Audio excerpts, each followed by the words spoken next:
The blue-white sphere of Earth hung peacefully against the black backdrop of space, unaware that today would forever change its destiny.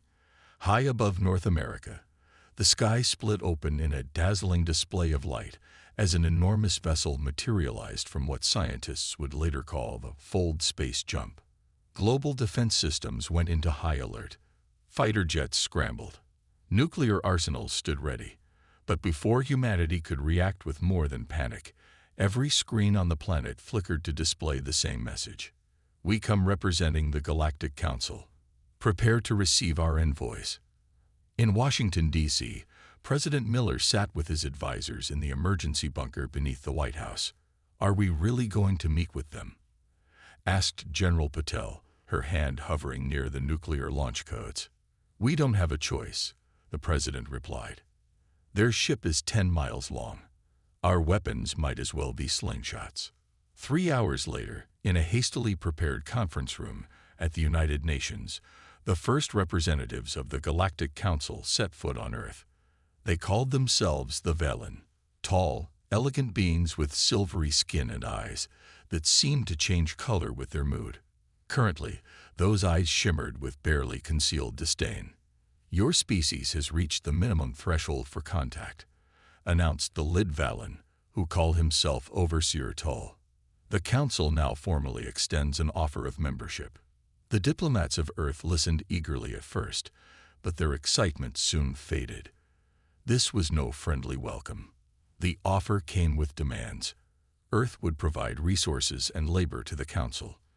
In return, they would receive protection and guidance.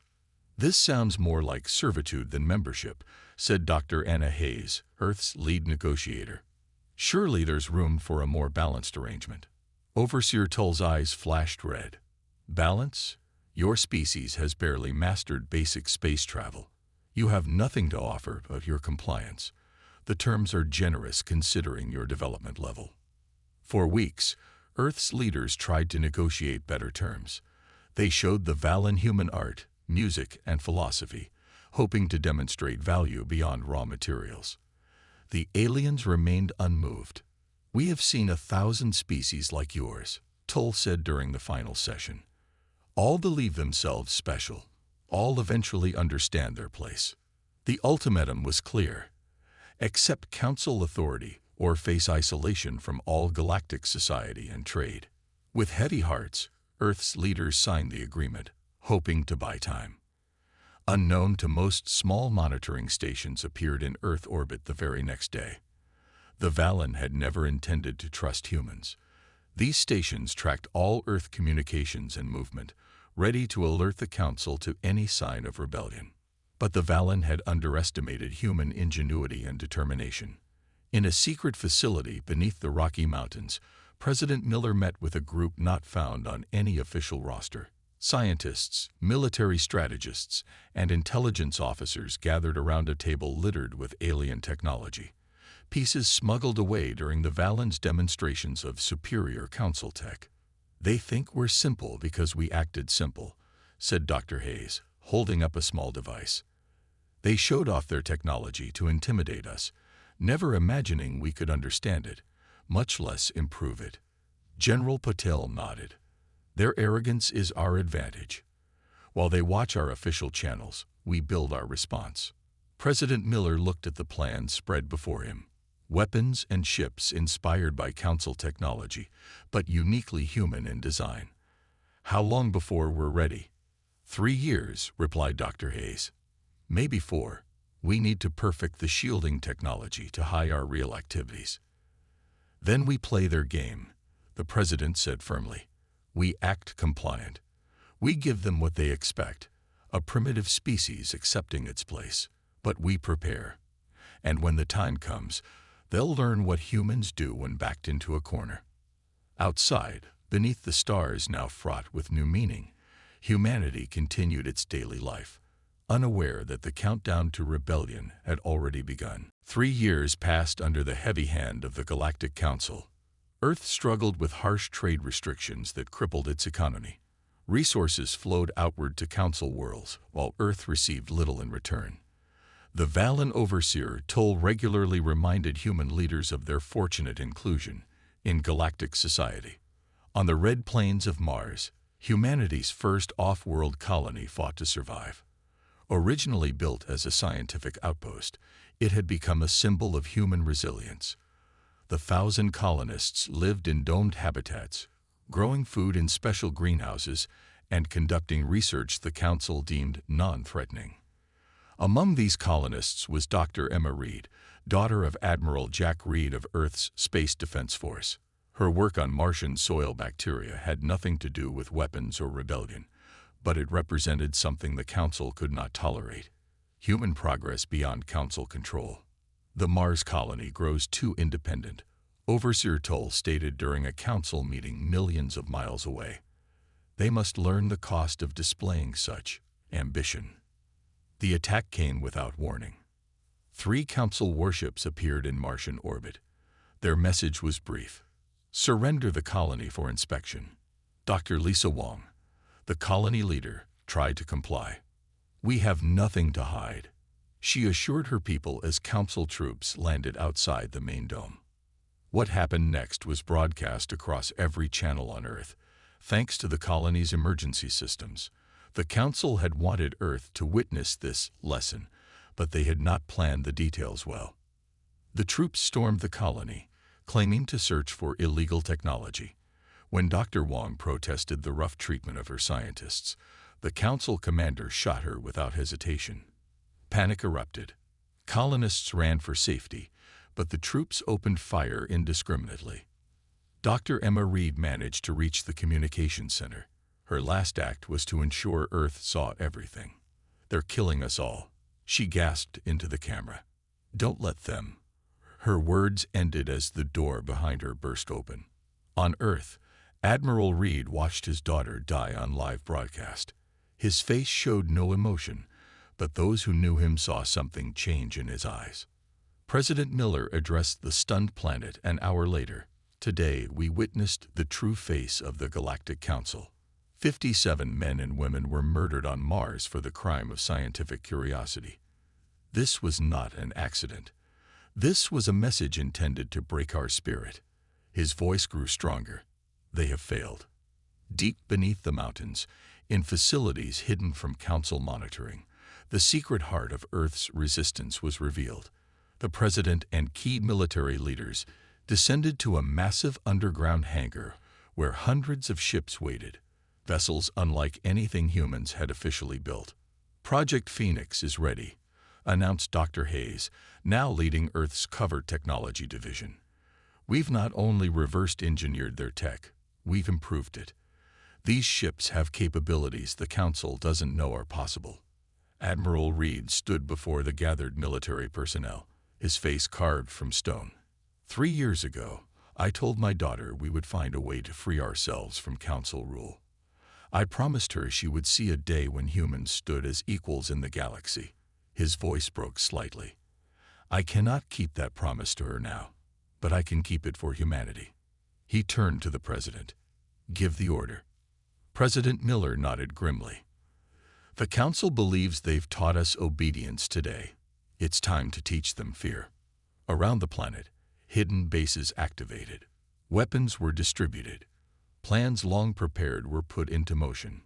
In orbit, the Council monitoring stations noted unusual energy readings, but dismissed them as emotional human reactions to the Mars incident.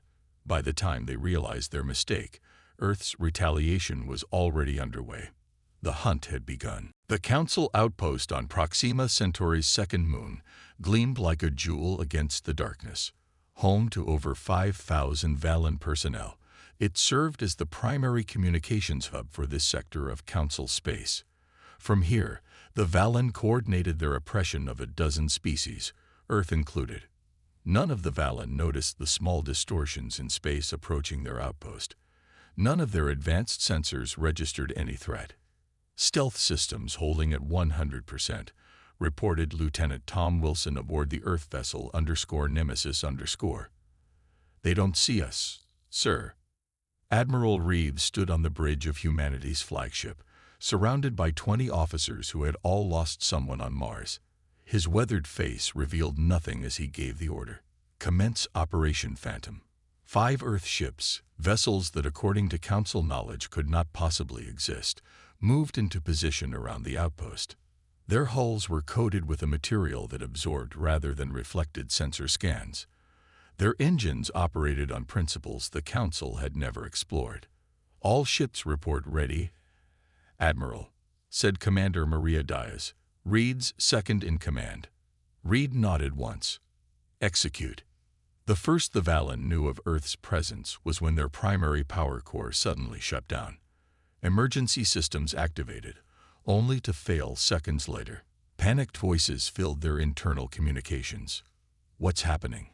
We're under attack. Impossible. Our sensors show nothing. Inside the outpost, a sleek black device materialized in the main communications center. The Valen operators stared in confusion at this object that seemed to appear from nowhere. A soft blue light pulsed along its surface before a human voice filled the room. The children of Earth send their regards.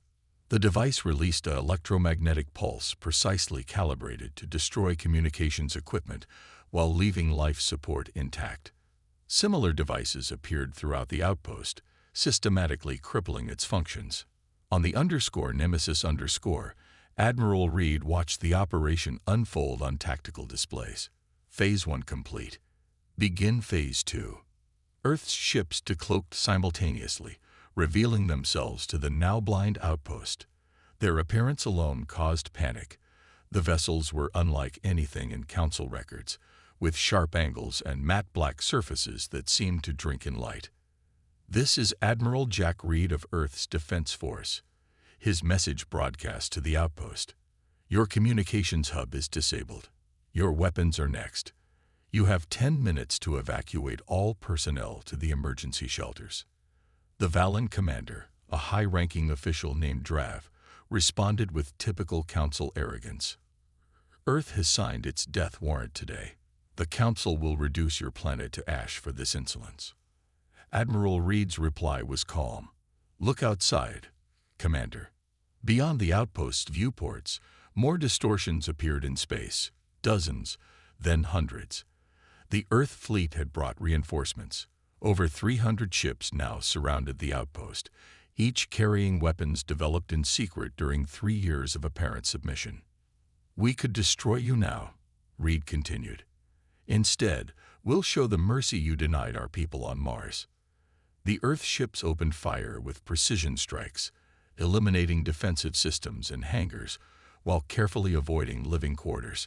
In 15 minutes, the most important Council installation in the sector was completely neutralized, without a single Valen casualty. As the stunned Council personnel watched from emergency shelters, Admiral Reed delivered Earth's message to the galaxy. People of the Galactic Council, remember this day. You came to us in arrogance. You will remember us in terror. Earth does not seek your destruction, but your subjugation ends now. Any further aggression against Earth or her colonies will be met with forces beyond your understanding. We have remained hidden in plain sight, learning your weaknesses while you underestimated our strength. This is your only warning. The Earth fleet vanished as suddenly as it had appeared, leaving behind a disabled outpost and a data package that spread through what remained of the Council's network. It contained evidence of the Mars massacre alongside footage of Earth's attack, an attack that had neutralized a major installation without taking lives. Throughout Council space, the message was clear. Humans were not the primitive laborers they had pretended to be. They were something far more dangerous, an enemy who could strike without warning, and who chose mercy when they could have chosen vengeance. The Council had made a terrible mistake. The Grand Chamber of the Galactic Council buzzed with panic. Representatives from 30 species argued loudly, their voices echoing off the marble-like walls. At the center of the chaos stood High Overseer Krell of the Valen, his silver skin now ashen with rage. Silence, he commanded, slamming his ceremonial staff against the floor. The room quieted. This human rebellion will be crushed. I have authorized the assembly of our main battle fleet. Within 30 days, Earth will be nothing but a memory. Far across the galaxy, Admiral Reed received this news with calm resignation. Earth's intelligence network, hidden agents planted during the years of pretend submission, had penetrated deep into Council territory. "They're gathering a force unlike anything we've seen," reported Alex Taylor, Earth's spymaster. His plain face masked one of the sharpest minds in human intelligence. 700 warships, including 3 planet killers. Reed nodded. "And how is Operation Ghost proceeding?" Taylor allowed himself a small smile. "Better than expected, sir. Our agents have placed the packages on all primary targets." Operation Ghost was Reed's masterpiece, not a military strike, but an intelligence bomb. For 3 years, human agents had collected evidence of Council corruption, atrocities against member species, and secret deals that benefited only the Valen. This information had been packaged into self-replicating data files, impossible to completely erase once released. "Execute," Reed ordered. Across Council space, the truth began to spread. On the industrial world of Taurus, factory workers learned how the Valen had poisoned their water to keep them dependent on Council medicine. On the agricultural planet Verdant, farmers discovered the protection fees they paid were 20 times higher than other worlds. Most damaging was the revelation that the Council had deliberately sabotaged the technological development of member species to maintain Valen superiority. Within days, protests erupted on 12 Council worlds. The Valen responded as they always had, with force. But this time, their brutality was broadcast across the galaxy thanks to Earth's hidden communications network. High Overseer Krell raged at his security chief. "Find these human spies. Execute anyone suspected of helping them." The purges that followed only served Earth's purpose. Council members watched in horror as their own citizens were rounded up and punished without trial. Species that had been loyal for centuries began to question their allegiance. On the Council homeworld, Reed's most valuable agent, a humble servant in the High Overseer's household, placed a small device under Krell's desk during cleaning duties. The next day, as the Council leadership met to discuss crushing Earth, their private conversation was broadcast to every Council world. "These lesser species exist to serve us," Krell's voice declared. "If a few billion humans must die to remind the galaxy of this truth, so be it." The damage was catastrophic. 3 Council members immediately demanded emergency sessions to discuss Valen leadership. 2 others secretly contacted Earth to explore alliances. Admiral Reed watched the Council fracture from his command center on Earth. "They're accelerating their attack plans," he noted as intelligence reports came in. "Krell knows he's losing control." President Miller frowned. "Can we withstand their fleet?" "Not directly," Reed admitted, "but we don't need to. Phase 3 begins now." Across Council space, sleeper agents activated their final protocols. Key Valen military officers received evidence that their colleagues were plotting against them. Supply ships found their navigation systems mysteriously malfunctioning. Weapon stockpiles reported inventory discrepancies. The massive Council fleet, gathering to destroy Earth, found itself plagued by equipment failures, miscommunications, and growing distrust between species. Meanwhile, Admiral Reed sent a coded message to Earth's secret allies, species who had suffered under Council rule and seen Earth's restraint during the Proxima strike. The message contained only 5 words: "The time has come. Stand ready." As the Council fleet struggled to maintain cohesion, reports arrived of uprisings on 7 worlds. Krell ordered more ships to suppress these rebellions, further dividing his forces. They wanted a war, Reed told his officers as they prepared for the coming battle, but not the kind we're giving them. They expected warships. Instead, we gave them truth. The intelligence war was nearly won. The military conflict was about to begin. The secret meeting took place on a barren moon orbiting a forgotten star. Ships from 4 different species landed in the shadow of a massive crater, away from prying eyes. Security was tight. Each delegation scanned thoroughly for tracking devices. Admiral Reed arrived last, his shuttle touching down with minimal noise. He walked alone to the meeting point, a temporary structure erected just hours before. Inside waited the representatives of 3 species who had suffered under Council rule. The Dreth, reptilian beings with scales that shifted color with their emotions. The Krell, an insectoid race whose hive minds made them natural engineers. And the Marin, aquatic humanoids whose homeworld had been stripped of its oceans by Council mining operations. "I am Admiral Reed of Earth," he said simply, taking his seat at the round table. "Thank you for your courage in coming." The Dreth leader, whose scales currently pulsed a cautious blue, spoke first. "Earth has shown itself willing to strike at the Council without genocide. This interests us." "The Council claims humans are savages," added the Krell representative, her antennae twitching. "Yet you disabled the Proxima outpost with no casualties. Our hives find this contradiction worthy of investigation." The Marin delegate remained silent, his amphibious features unreadable, until finally he said, "My people have nothing left to lose. The Council took our seas. We breathe through artificial gills in recycled water. If there is even a small chance of revenge, we will take it." Reed nodded, understanding the depth of their suffering. "Earth doesn't seek to become the new Council. We want a galaxy where all species determine their own fate." He activated a hologram showing technical schematics. "These are our advances in weapons technology, not designed to destroy, but to disable. We can share this with all of you." The alien representatives studied the designs with growing excitement. Earth had developed weapons that could neutralize Council ships without destroying them, shields that could absorb energy attacks, and stealth systems beyond anything the Council possessed. "How did you create these?" asked the Dreth leader, scales now pulsing with interested purple hues. "By thinking differently," Reed explained. "The Council believes superior technology means greater destructive power. We focused instead on precision, on disabling rather than destroying." The meeting lasted 12 hours.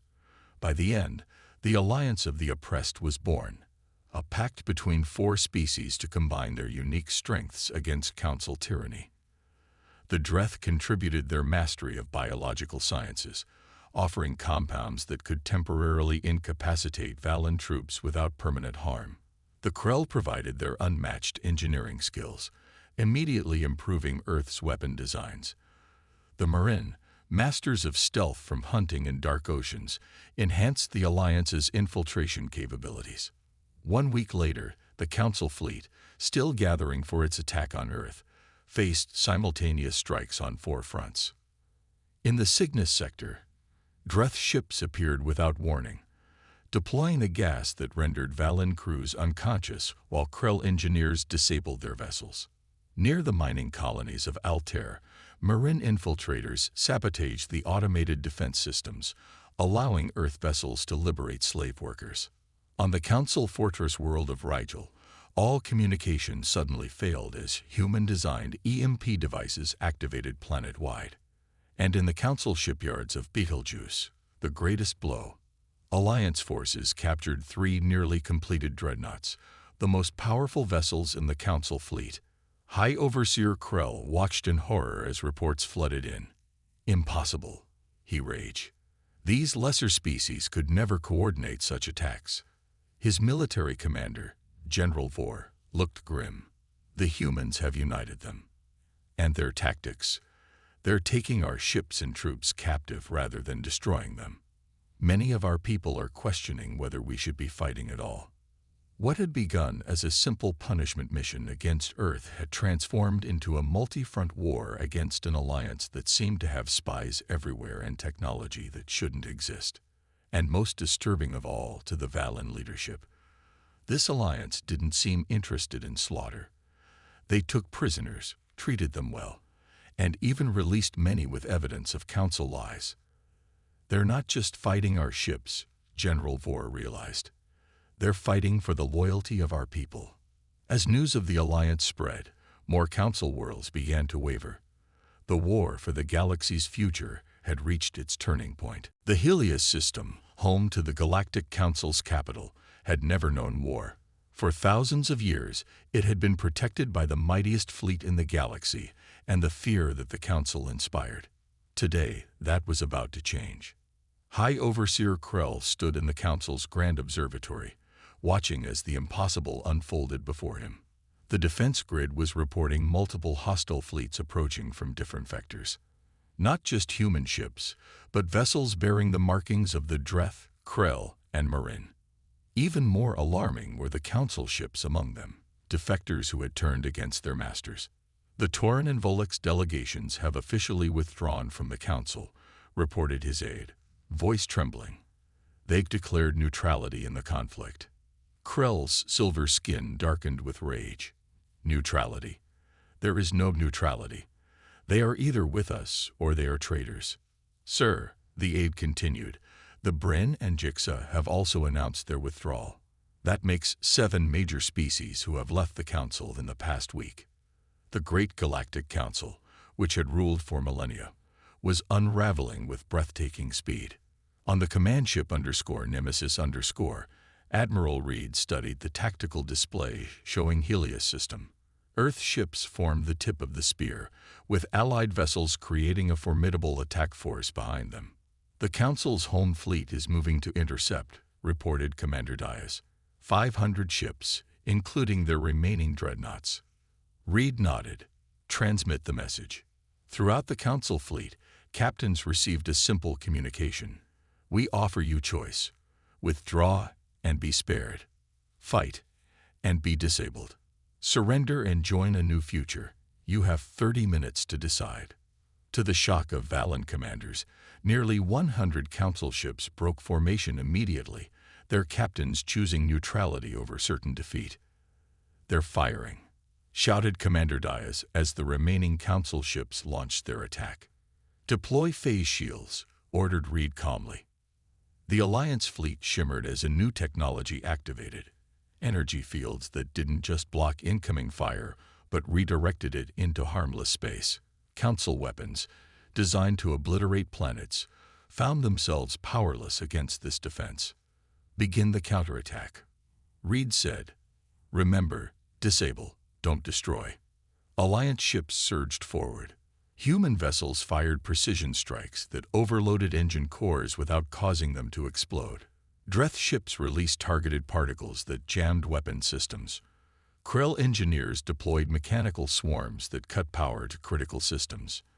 In the Council capital, panic spread as the battle unfolded on public view screens. Citizens who had been told of humanity's primitive savagery watched in confusion as Earth forces deliberately avoided killing when possible. High Overseer Krell fled to his personal shuttle as reports of the battle turned increasingly grim. Prepare the homeworld defenses, he ordered. We will make our final stand there. The battle for Helios lasted just 6 hours. When it ended, 300 Council ships had been captured intact, 150 had surrendered, and only 50 had been destroyed. Those whose captains had chosen to self-destruct rather than face defeat. Admiral Reed walked through the Grand Council chamber, now serving as the Alliance headquarters. Representatives from 17 species, including former Council members, gathered to hear him speak. Today marks the end of the Council's tyranny. Reed began, his voice echoing in the vast hall. But not the end of cooperation between our peoples. We offer a new beginning. A confederation where all species have equal voice. A Valen representative, one of the few who had opposed Krell's policies, stepped forward. Why should we trust humans? Your species has shown itself capable of great deception and military prowess. Reed's face showed the weariness of a man who had seen too much war. Because we could have destroyed you, but chose not to. Because we have lost loved ones to Council violence, yet still offer peace. He activated a hologram showing the Mars colony massacre, followed by footage of captured Council troops being treated with dignity and medical care. This is the difference between us and your former leaders, Reed said. They answered defiance with extermination. We answer aggression with measured force and surrender with compassion. As the gathering debated the shape of this new confederation, reports arrived from across the galaxy. More council worlds were declaring independence. The great empire was collapsing not from destruction, but from the power of choice. Only one task remained: the capture of High Overseer Krell and the council leadership who had fled to the Valen homeworld, protected by their most fanatical followers and deadliest weapons. They will not surrender, Reed told his officers as they planned the final assault. But for the galaxy to truly heal, they must be brought to justice, not martyrdom. The stage was set for the final confrontation. The Valen homeworld gleamed like a jewel against the darkness of space, a planet of towering crystal cities and engineered perfection. For millennia, it had been the sacred heart of the Galactic Council, never touched by war or rebellion. Today, that would change. High Overseer Krell stood in his fortress command center, surrounded by the last loyal members of the Council leadership. Outside, the combined fleets of the Alliance had arrived. Human ships flanked by vessels from 23 species, many once subjugated by the very Council they now opposed. "They cannot penetrate our planetary shields," Krell declared, his voice betraying desperation beneath its confidence. "And if they try, we have enough firepower to destroy half their fleet." His military advisor looked grim. "But not all of it. And their technology has consistently surprised us."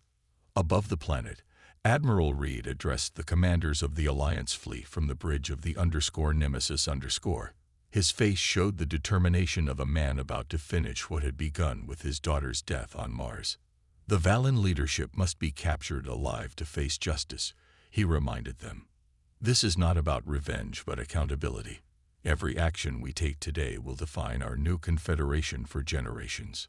The attack began not with a massive bombardment, but with silence. 100 small ships detached from the Alliance fleet and vanished, cloaked by technology that combined human innovation with Marin stealth expertise. On the planet's surface, the shield generators were guarded by elite Valen troops. None noticed the slight shimmer in the air as Alliance commandos slipped past their positions. Human soldiers led each strike team, accompanied by specialists from other species whose unique abilities complemented the mission. Inside his fortress, Krell received the first reports of shield generators failing. Impossible. Increase security at the remaining stations. But it was too late. The Alliance had spent months studying Valen defense systems. They knew exactly where to strike and how. One by one, the shields protecting the planet flickered and died. Still, the Alliance fleet held back. There would be no orbital bombardment, no destruction of cities. Instead, Reed launched Operation Justice, a surgical strike at the heart of Valen power. The _Nemesis_ itself descended through the atmosphere, escorted by 40 ships representing every major species in the Alliance. They headed directly for Krell's fortress, broadcasting a message to all Valen citizens. "People of Valen, we come not to destroy but to liberate. Your leaders have committed crimes against countless species, including their own. Remain in your homes. No harm will come to innocent civilians." Krell watched in disbelief as the human flagship landed outside his supposedly impregnable fortress. When the assault teams breached the outer defenses, he ordered his guards to fight to the death. Admiral Reed led the final assault personally. The fighting was fierce but brief. Human non-lethal weapons incapacitated most defenders without killing them. Those who surrendered were treated with dignity. When Reed finally entered the command center, he found Krell alone, his fellow council members having fled or surrendered. "You've destroyed everything we built," Krell snarled. Reed shook his head. "No, we've given the galaxy a chance to build something better." The capture was broadcast across the galaxy. Billions watched as the architect of so much suffering was taken into custody, not executed or tortured, but arrested to stand trial for his crimes. 3 months later, representatives from 37 species gathered in the former council chamber, now renamed the Hall of Equals. The Galactic Confederation was officially formed, with a constitution guaranteeing rights for all sentient beings and protections against the abuses of the past. The trial of the former council leadership was conducted with complete transparency. Evidence of centuries of oppression was presented. Victims from dozens of worlds testified. When the verdicts came, guilty on all charges, the sentences were not death but confinement and reparation work. Admiral Reed stood before the first assembly of the new Confederation, his uniform now bearing the symbols of both Earth and the alliance he had helped forge.